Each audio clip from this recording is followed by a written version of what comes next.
Thank you for joining us wherever you are. This podcast episode is brought to you by the Old Ways Actual Play team.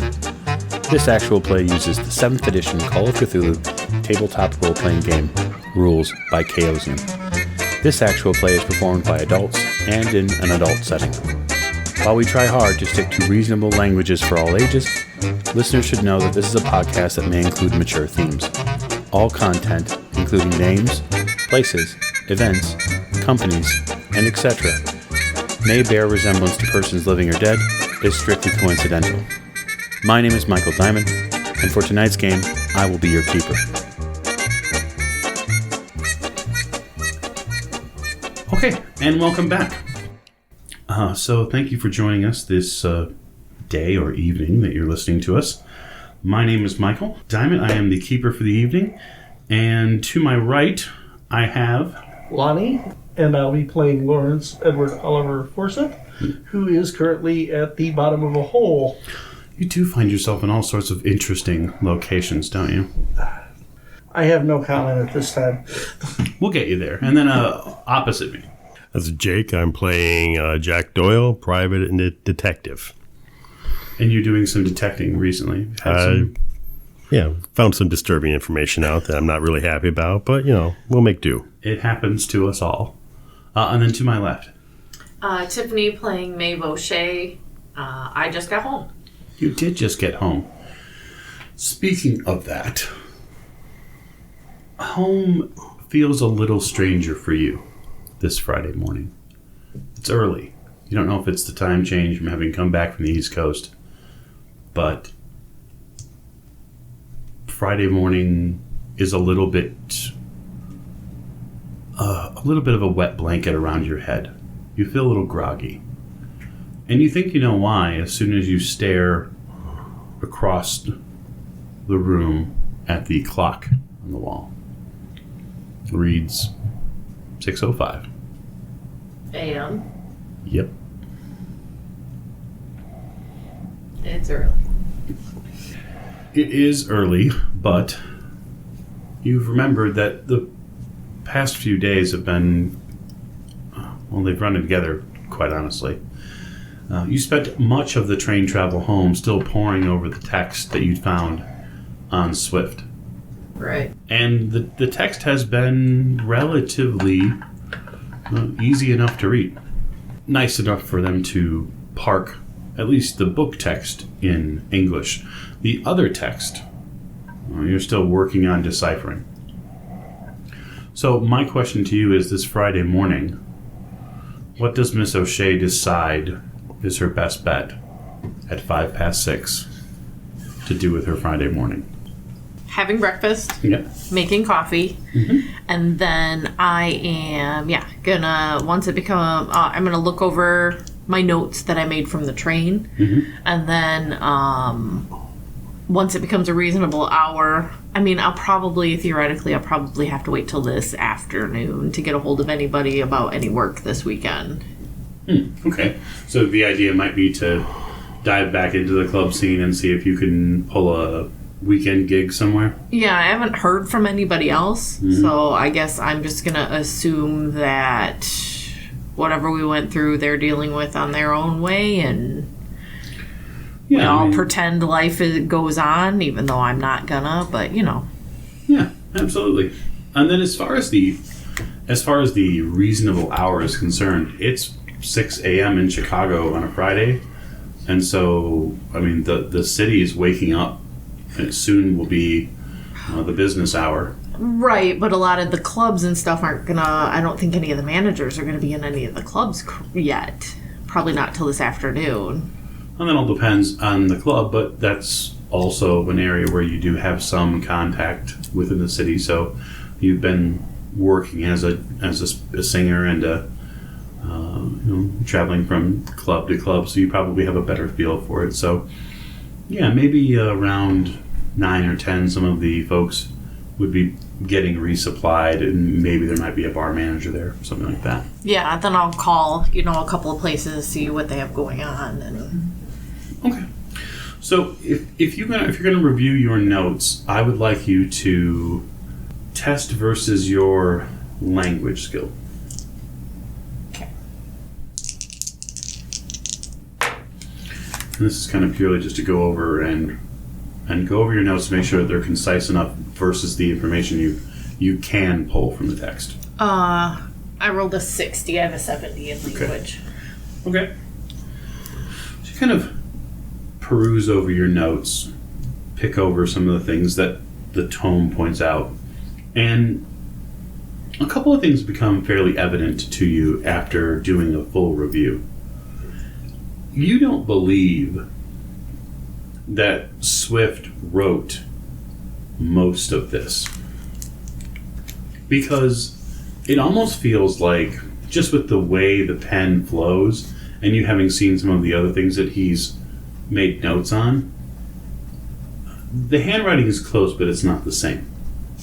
And furthermore, this almost feels like the person who had a hold of this pen had a purpose what they were writing in. It was almost as if this was made for him. Okay. Perhaps an instruction manual? Perhaps. Many things could potentially be gleaned from it. I guess the idea I want to get to is, how far do you think Miss O'Shea is willing to go in the study of the tome? I mean, she's going to obviously continue to work, and she has studied it for, what now, a week? Yeah. So she's got her initial reading done. Do you think she would go forward and do a full study of what's here? I think so, only in the fact that she's seen the creature, she knows it's not dead, in case there's still the cultists at Dunning. Mm-hmm. So I think so, and also because if there's any thread that it could connect anyway to her family, she's gonna find it. Yeah. Fair enough. Okay, so what we'll do is we will kind of jot a little note down. So you have that on, you have a copious notebook, obviously. So I would like you to just jot a note down by that actual mythos tome. That, make a mark by it that shows that that's what you're fully studying. And then we'll count the initial read through towards that full study. Okay. And so you'll need to study it for another 3 weeks to potentially unlock what might be in store for you. And we'll hold you there for just a moment. Mr. Doyle, you finish up with your late dinner with Stasi last night, and after a few drinks, try to get a better handle on all of the disparate thoughts and feelings that you're having given what you've uncovered. Even reading over the article, even seeing Larkin's name. Each time you read over it, you get this feeling like there's something about this you should know. There's something here. But it's almost like fog. It's every time you grab for it, it pushes aside, it slips through whatever connection your brain's trying to make. And I gotta tell you, it brings that next drink way, way easier. That it does.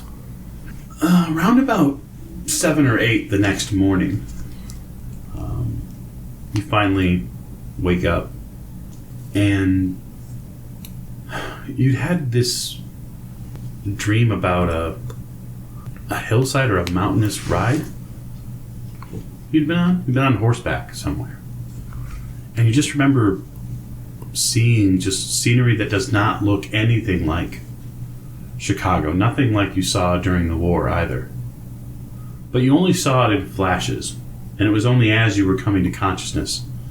And so, I mean, you've barely pulled the sleep away from your eyes before the last after images of some strange place still in print there on your brain. I mean, maybe it's the booze.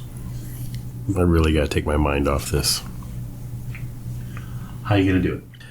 Well, I will get dressed and I will do a couple things I have to get done. Okay. First, I'm going to swing by the church. Makes sense. Family church. Sure. I have realized that I have not gone to confession in a while, and I definitely have some things on my mind. Would you have some things you'd like to confess? Yes. Okay, that's fair. So, nice Irish family church in Chicago. Easy enough to. You already have a church you go to, so Right. yeah, you'd probably get dressed enough, knowing you has been a little while since you've been there, and you head on down. The church is open to you, obviously, and there's a father there waiting to hear your confession. Well, I'll get into the confessional. You open the wooden door and then find your seat and then slide the somewhat rickety door closed. It sticks a little. You don't know if it's the moist air or if it's the weathered wood, but it is followed by another very smooth movement of wood on wood as the divider between the booths part just slightly. Forgive me, Father, for I have sinned. Good morning, my son. How long has it been since your last confession? A couple of weeks. What weighs on your mind and soul? In the last couple of weeks, my job has brought me into violent confrontations. I have killed men. In self-defense? Sometimes. These are troubling times we live in.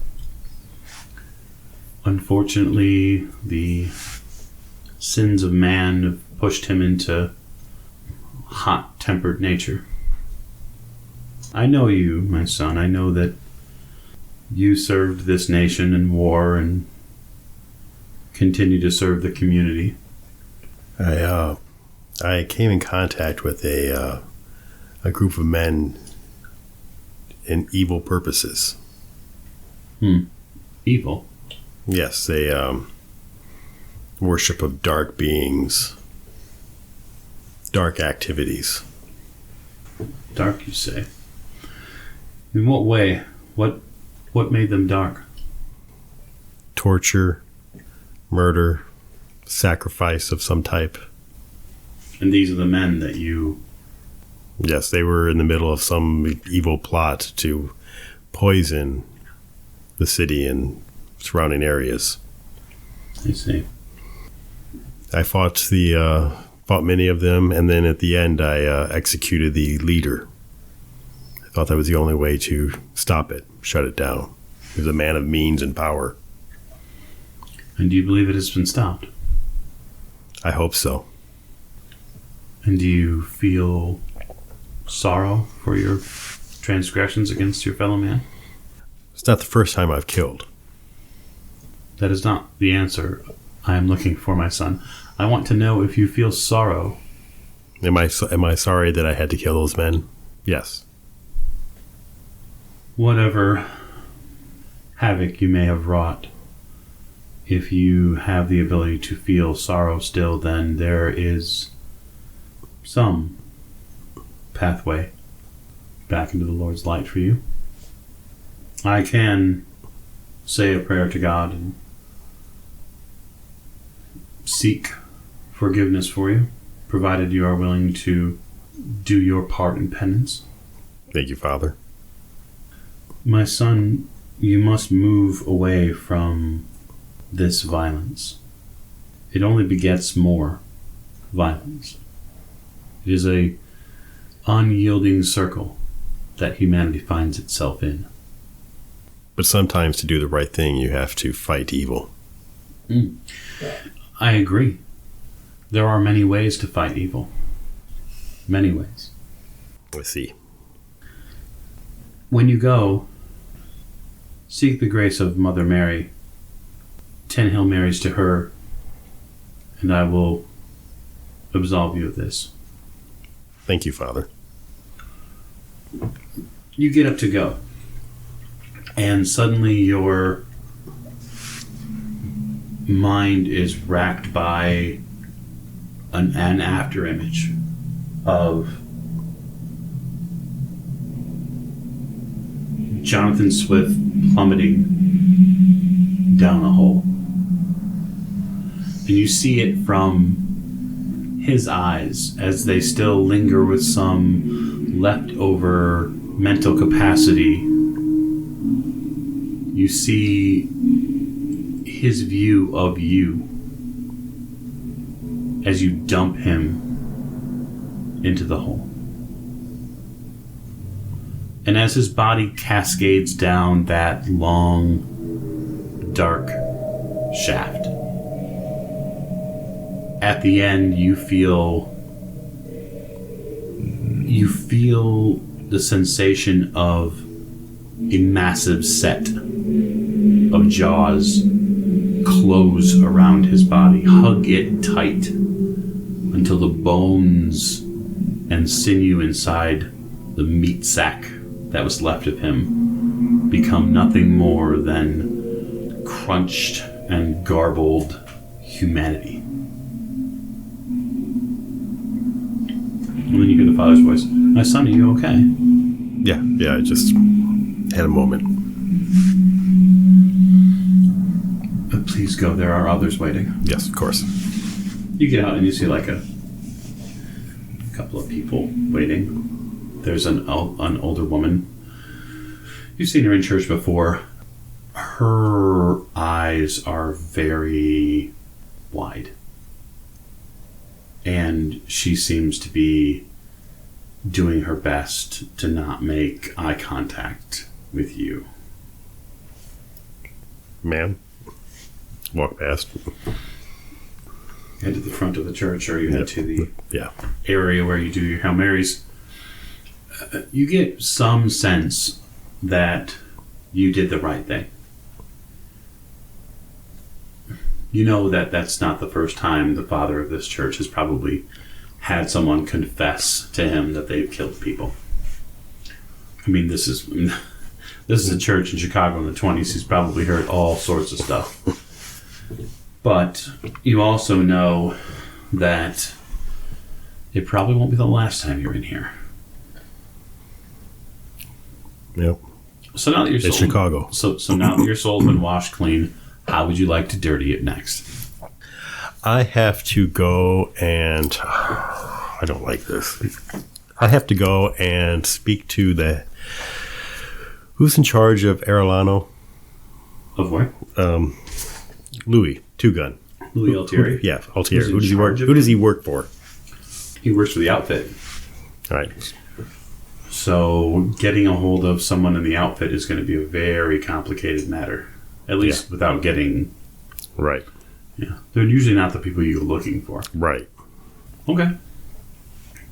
That's a reasonable thing. So I guess where would you look for someone? I mean, there's obviously known associations with them. Yeah, absolutely.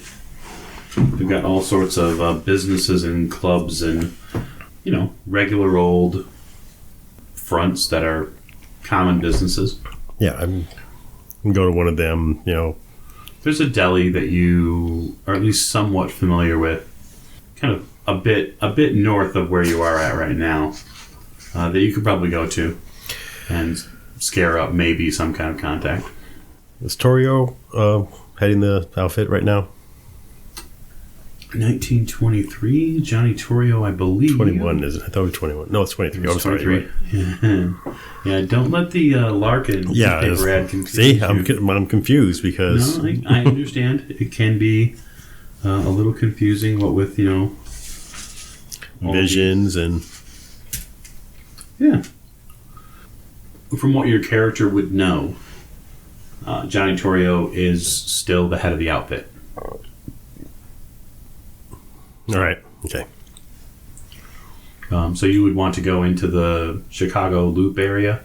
Yep. That would be where, if you're looking to get a hold of Johnny Torrio, then that's the place to go. the place to go. All right. So that is where you're headed? Yep. Okay. Well, that's all sorts of fun waiting for us to get into. Mr. Forsyth, it's been a little while since we've spoken to you. Yes.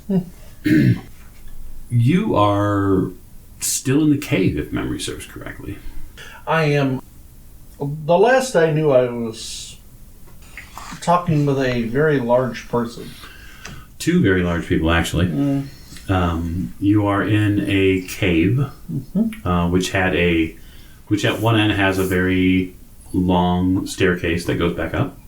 It also has a quite literal column of fire in the middle of it, in a kind of an altar or a brazier or something like that. Big column of fire in the middle of it. And then there's, beyond that, in one section of this cave, there's a wide table with two men, very large men, sitting at it, and adorned with strange, almost medieval robes. Yes, they've been talking to me about things that don't make any sense at all.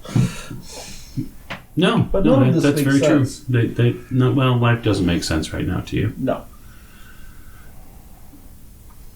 The one on the left cocks his head and says, "Do you know where you are to go from here, Forsyth?" No. You have the stones. Yes. You said I was to give them to the others. You are. Those 5 stones will help guide you on the way, and may keep your soul from coming to the Dreamlands too soon. The dream ends? Yes. Our cave is about a gateway. When you came down the stairs, we allowed you to enter the cave. We found you worthy. It was us that called you here. Out of character, I literally have nothing to say here because this is so far out of my bounds of experience that I might as well be, Dumbfounded. I might as well be in Darkest Africa right now, Sure. trying to talk to a native, because nothing he's saying makes any sense at all. So if I just stay quiet, maybe I can get out of here. And Okay. I think that's totally fair. yes, You must leave. You must take the stones. And you must walk up the stairs. And rejoin your physical world. He, the one who whispers in the dark, the one who mocks and laughs from the great beyond, he is come. You must take the stones. You must find your fellows. all right. I just want to go home. The one of the figure on the left stands up again. You see him walk around the table and then over towards you. Not in any way menacing. Right. You actually don't get that feeling from him at all. It's actually very it's almost a fatherly feeling. And he takes and places his hand in this column of fire, and then you see him pull a bit of it out, almost as if it's moldable and shapeable. It almost falls from his massive hand, and he seems to cup it with the other one and kind of forms it into a bit of a ball, and then slowly exhales over it until its light dims considerably. So it's like blowing the light out. It's softening it, Yeah. for sure. He produces a small stick, Mm-hmm. and he places this ball of softer light on top of it and hands it to you. I just look at it because this makes no sense at all. It looks a lot like a torch. It looks like a torch, but the thing I'm seeing can't possibly exist in my world. So this is a very powerful dream. And giving you the light Up the stairs you go. Yes. And I turn and I start going up the stairs as fast as humanly possible. You begin going up the stairs. There's a lot of stairs. I remember that. You are a very, very fit man. Mm-hmm. You are not a stranger to labor. No. But after the first 150 stairs, Good Lord. you slow a bit. Yes. It's the next 150 when the cavern below has completely winked out of existence. You can no longer see it.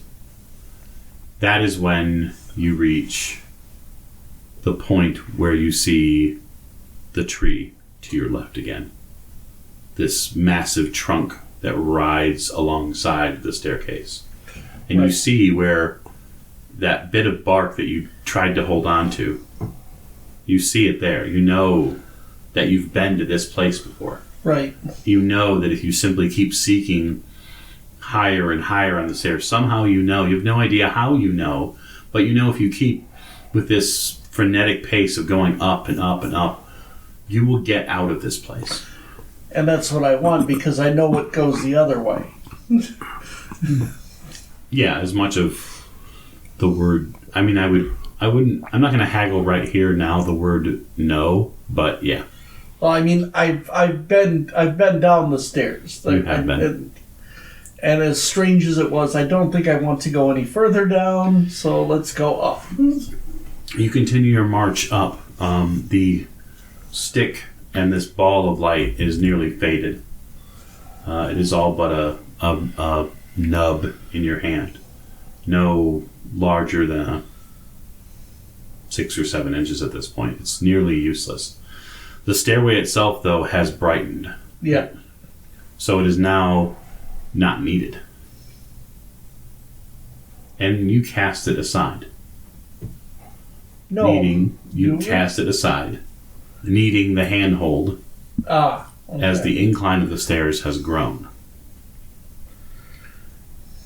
It becomes an arduous task, those next 300 stairs. Jesus. You climb for hours, or what seems like hours. And you climb, and you flop over onto one of the stairs, completely exhausted. And you know, you can feel the next stair right next to you. You can feel the cold stone right next to you. And you give a long exhale. And when you open your eyes, there's a group of men over you. It's the work team. You see a lantern in your face momentarily, and then you see flashlights. Sir, are you all right? Mr. Forsyth, you all right? Where did he go?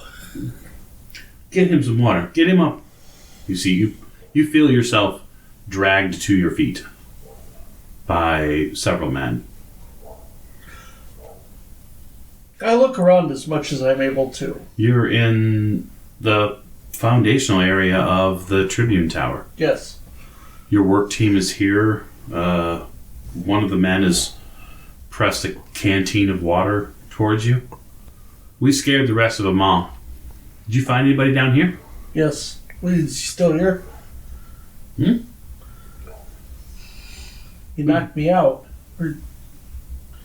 I didn't see anybody down here. Check again. You and you, go over there and check. We got to get you up these stairs and get you back to the tent. You got a lump on your head. First, let me just give me a moment. I want to look around. Okay, you look around. I want to see if anything has been disturbed. If any of my stones that were so carefully set in these foundations have been moved or removed. Mm-hmm. or changed from the way I put them, if Okay. I can remember. Yeah, you can go ahead and give me a spot hidden roll. See if you can see if there's any difference. That is a 12 out of 34, so that is a excellent success. It's hard for sure. Hard success. It does not appear that any of them have been moved. Devil? You see one of the workmen near one of the stones, the one from Great Wall in China. Mm-hmm. You see them looking over the work that's been done. He looks back at you. This looks like it's sealing up real well. Yes, let's get out of here. Yes, sir. They come back over and Haul me up. you have a bit of your breath, but you do definitely take their assistance. Yeah. You're still a bit starry-eyed at this point. I'm sure there's a lump on my head, maybe some blood, because I fell on stone. Yeah, definitely. So you get... there's a first aid kit there at the tent, and you get... I doubt any of them have any first aid knowledge. They do not. They do not. But they tell you that they know a doctor or a barber they could call if you'd like a little help.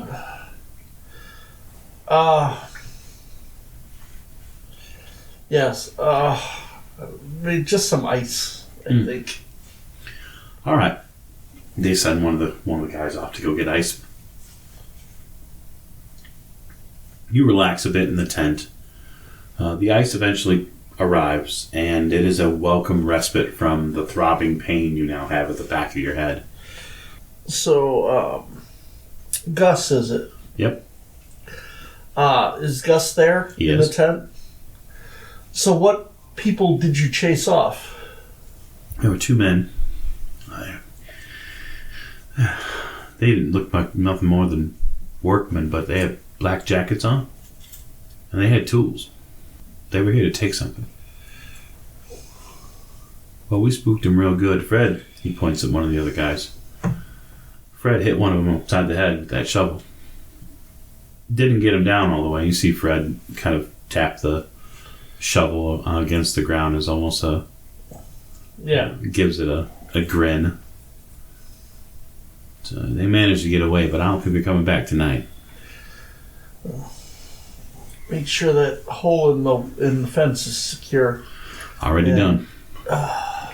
Thank you, Gus. Now you said somebody hit you? Yeah.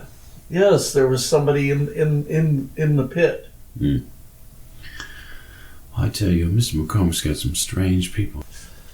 So, we're just going to sit on this tonight, the rest of the night then? Yes. All right, well.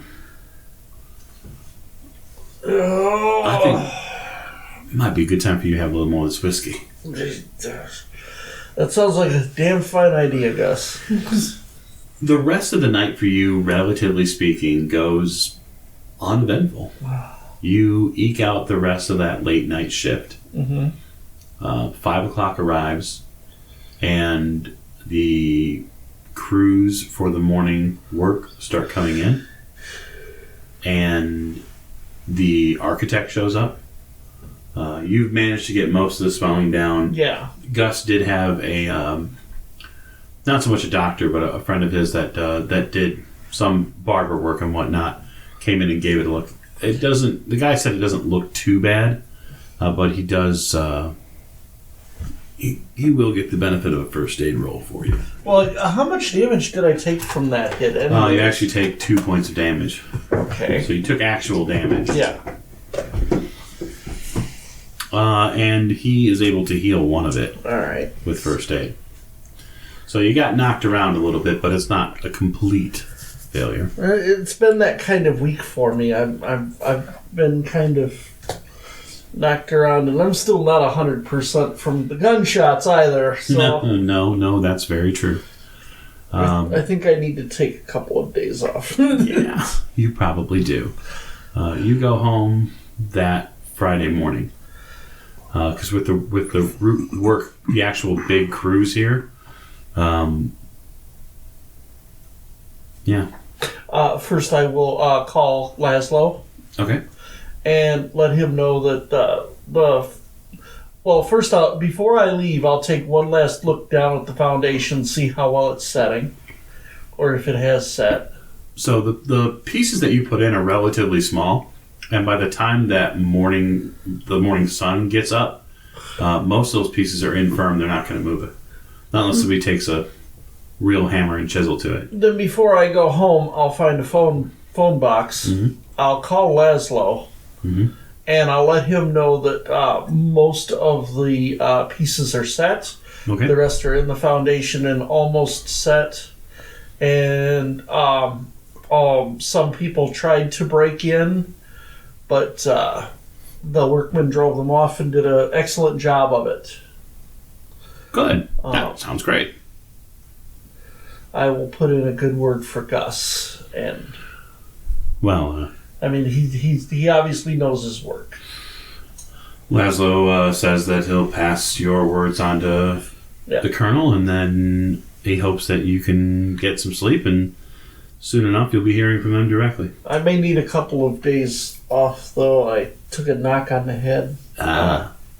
Think nothing of it. I tell you what, why don't you just give me a ring and let me know when you're back up feeling ready, and then we'll see what else the colonel has got for you. Thank you, yes. And then I will go home and have a little libation and pass right the frig out. Yeah, that's not hard to do. You get home probably about 10 or so, but it doesn't take it much more than 10:30 or so before you're ready to fall right to sleep. One last thing. Yeah. Do I have those stones on me, or did I dream that? You sit down in your chair at the house, and you have a nip, and you're just trying to relax a little bit. So you kind of swirl the drink around a little bit, and with Gus and the workmen and with the foundation and everything, you suddenly snap to and realize that, wait a minute, I was sent with a bunch of stones.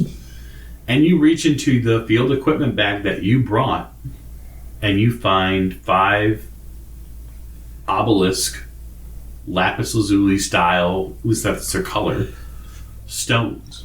So I just kind of hold them in my hand because, I mean, this was all a dream, but now all of a sudden I have these stones. Mm-hmm. You bet. And that's when you roll sand. Yes. Oh.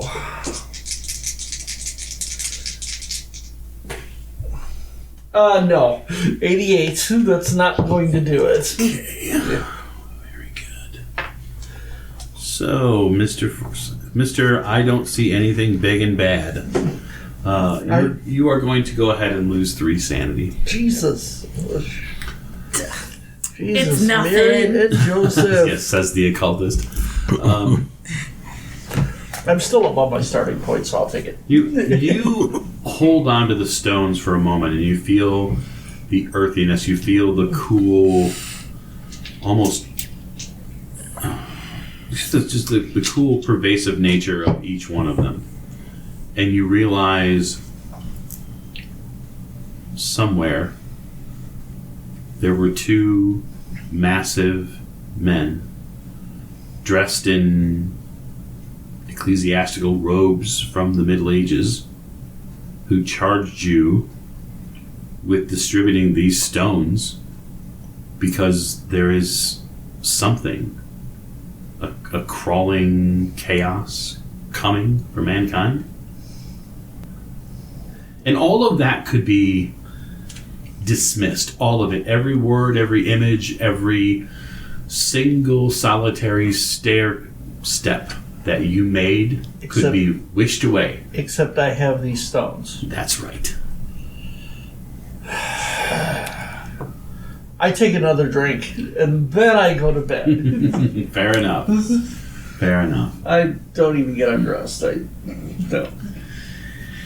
Miss O'Shea, you place a couple of calls to some clubs you know, and as luck would have it, one of them is in need of talent for Saturday night. Okay. It is an upscale jazz club Okay. on the south side of the downtown area. Okay. And they are looking for you to fill a 1 hour portion of their entertainment. That should be pretty easy. Let's hope. It's a club called Davidson's. Okay.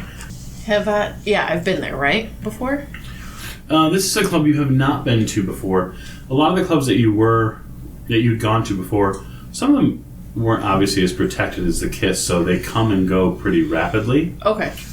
A lot of the clubs in the Chicagoland area are retrofitted from being Nickelodeons. Mm-hmm. So they used to show little cinematic pictures, Right. and used to serve sodas and stuff like that. And since the big theaters are getting to be more and more popular, the Nickelodeon clubs have been taken over and turned into gin joints and speakeasies and stuff like that. Okay. Okay. So, but yeah, you have a gig. So at some point you're going to have to get gussied up, and that may mean it's time for you to see a hairstylist or a beautician, or reinvest in your non-occultist Yeah. inventory. Yeah, it's been a little while, so yeah, I'll probably call Jimmy and have him take me, probably to get my hair done and probably to pick up a dress or something. So. Okay. You give Jimmy a call, and he tells you that he's got a few things already on the docket for the morning, but he can probably fit you in around 2 o'clock. Okay. What? Everything okay? Yeah, everything's fine. I got a job on Saturday, so. Oh, yeah, I just hadn't heard from you this past few weeks. Oh, I went to go see my mother. Oh, all right. Well, I hope she's well. Thank you.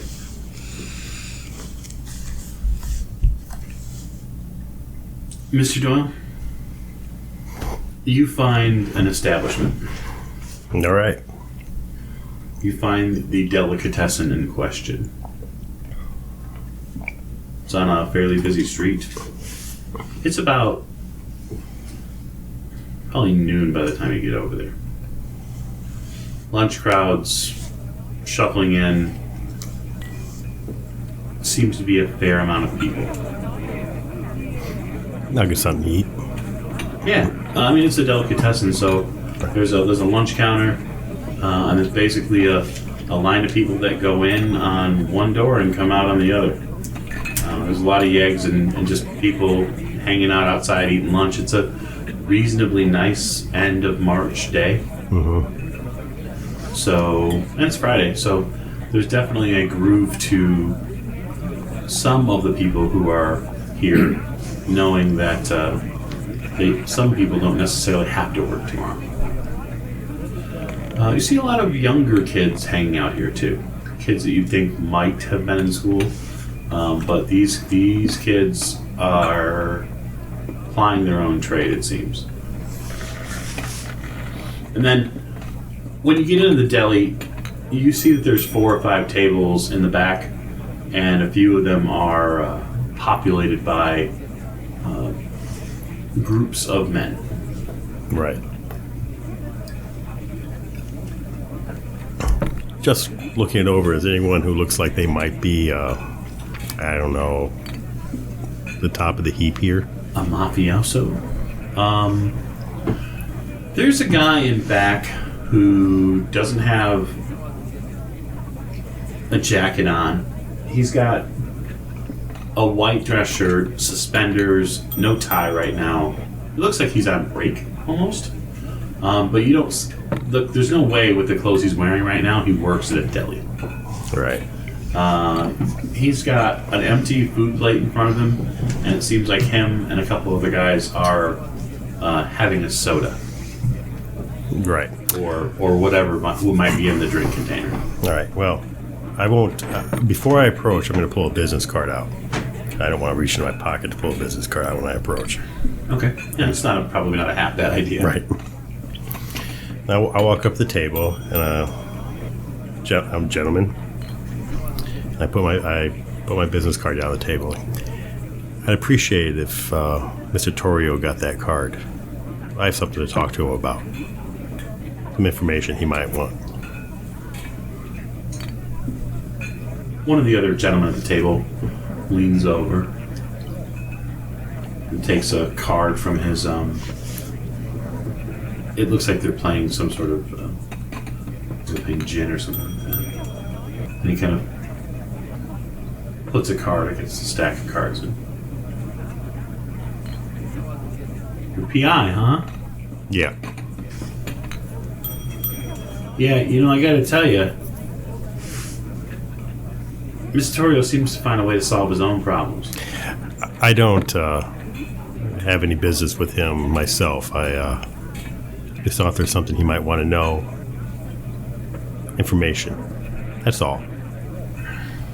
Another one of the gentlemen, not the guy with the white shirt and no tie, he leans forward and kind of gives you a pretty quick once-over.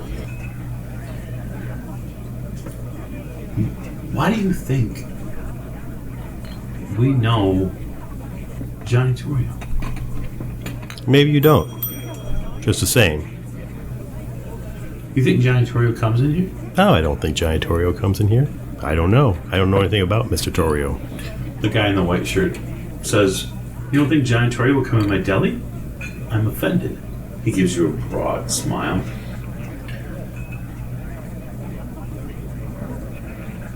Leave your card, Mr. Doyle.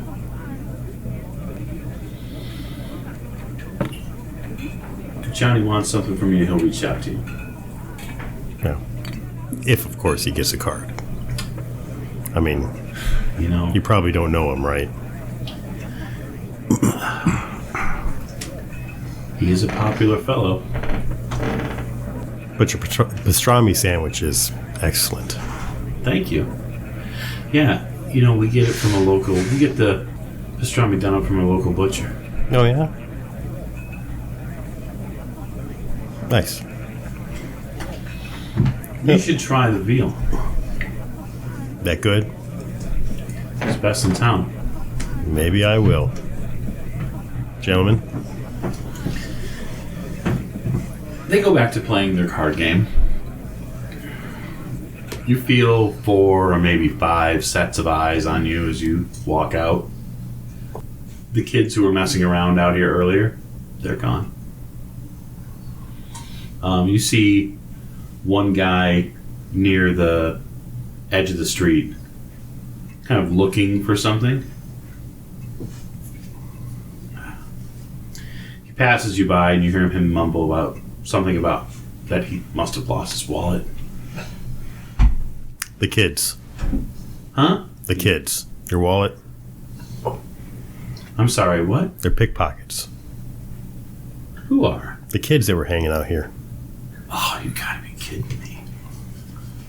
I just got into town. I've never been to Chicago before. Well, welcome to Chicago. Yeah. Drat. Guy heads back in the deli. You hear his voice from the open doorway. Any of you guys know a bunch of kids that hang out here? I continue on. It's probably for the best. Miss O'Shea, you're poring over some of the more intricate spell pages that were once part of this book. And you run your eyes along some of the lettering and some of the artistry work of what this spell must have been. And you find yourself daydreaming? a not uncommon practice for you. No. When you're daydreaming, however, the scene turns strange. You find yourself in a hallway, and you seem to be rushing down the hallway. As you're rushing down the hallway, you can see in front of you, you see Mr. Forsyth. You see Doyle. You see Doyle kick open a door. And then you see him brandish a pistol. It seems that Mr. Forsyth has some sort of crowbar or some sort of baton in his hand. It's all happening very fast. And when Doyle kicks open the door, you hear a monstrous hiss from inside. You haven't gotten a chance to see what's in there yet. And as you duck in, you see a very pale figure. Dark hair, skin that's gone ghost white, hunkered over a body, which seems to have gone from a simple, warm, fleshly state to almost a mummified, raisined skin. This figure kind of covering the body with its own form. Its mouth has opened wide with rows of circular, sharp teeth. And it lets out a hiss as Doyle moves into the room and begins firing. The two of them battle back and forth for a moment, with Forsyth trying to beat it back into position, scoring a few well-struck hits with his crowbar. But this beast refuses to yield. Eventually, they tackle it momentarily to the ground, and with a few swift, sharp cracks with the crowbar, Doyle and Forsyth leave its skull cleaved, letting blood and all manner of brain tissue all over the floor. The heaving human bodies in the room, your fellow investigators, turn to you. The doctor comes in over your right shoulder and covers his mouth immediately and gasps. Another man enters behind the doctor. You see a African-American gentleman, the smart suit and a kind of a strange, almost fearsome look on his face. He's seen too much today. He says, "Larkin's missing. I don't know where he is. Nobody can find Larkin anywhere." Miss O'Shea, you know, somehow you know during this daydream that this man's name is Jessie. And that he's here with you, wherever it is that you are. You see Mr. Forsyth pick through this, what looks like a storeroom. This looks like what they burst into. And he picks out a long strip of gold inlay. It's, I don't know, perhaps a couple of feet long, made of solid gold. And it's artistically made. And it seems to have been broken off of something, as if it was once part of a bigger contiguous piece. Can I tell if it has any writing on it? It has some sort of imagery on it. It's difficult for you to make out at this point. The mummified corpse that this creature was clutching is nearby it as well. It looks as almost as if it has, it may have been looking at it. You can tell too that the creature that they struck down in this room, it seems to have some sort of burn on its hand. And the burn width matches very much this gold inlay. Mr. Forsyth tucks the gold inlay into his jacket, and you hear him say, "We have to find Larkin now." And as the people, your fellow investigators, rush from the room, so does the vision of this strange place rush from your eyes. Can I find reference to Larkin in anything?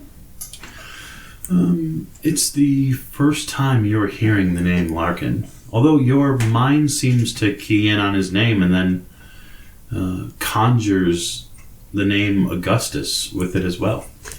Okay. And I haven't seen that name anywhere? No, you haven't. And the strangest part about this vision was that the fellow investigators that are with you, people that you've come to know, they were years younger in this vision. I'm gonna call the operator. Operator. Can I get connected to Augustus Larkin? He should be in town. I have a Larkin. I have several Larkins, but I don't have any Augustus Larkin. Are you sure he's here in Chicago? I thought he was here. Maybe I'm mistaken. Thank you. Okay. She hangs up. I'll have to keep looking. You will have to keep looking. I'll go to the library. Really? Fascinating. An investigator going to a library. All right. Unheard of. So you go to the Chicago Public Library. This will be fun. And I'm going to see if I can track down articles, maybe that mention him. Absolutely. It's a library use roll. Oh, sweet. I have that. You should. Oh, I got to mark my language, but...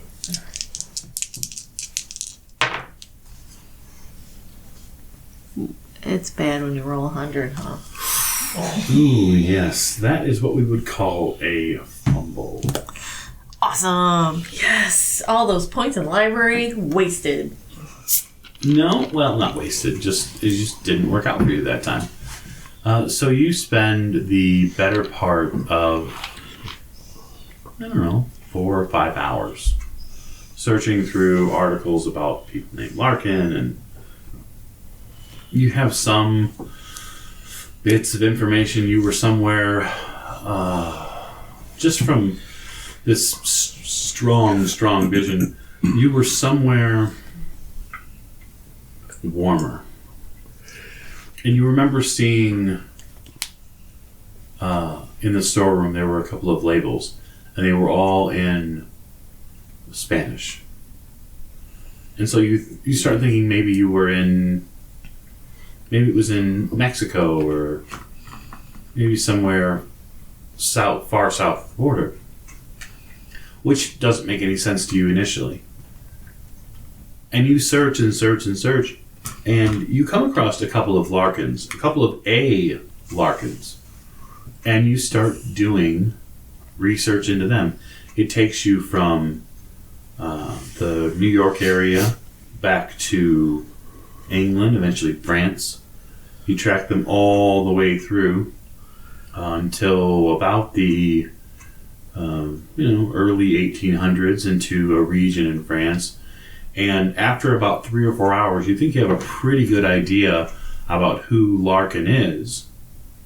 And that's when you realize that it's not Augustus Larkin that they're referring to. It's Adolphus Larkin they're referring to. Awesome. And it is only slightly infuriating that you've wasted so many hours, but it's one rabbit hole you don't have to go back down. Yeah, I'll look at that later. I got things to do. Yeah, you're gonna probably have to get back to your place so Jimmy can pick you up. Yes. Okay. So I'm going to call it there for the evening. And then when we pick back up, next section, we have a new speakeasy to take a look at. We have whatever might come from your business card drop-off. And then hopefully, Mr. Forsyth will have woken up. Hopefully. Unless he fell down another set of stairs or something like that. Concussion protocol. That's a perfect idea. We should put him like a blue medical tent and everything. Yeah. So we will see you folks on the next session.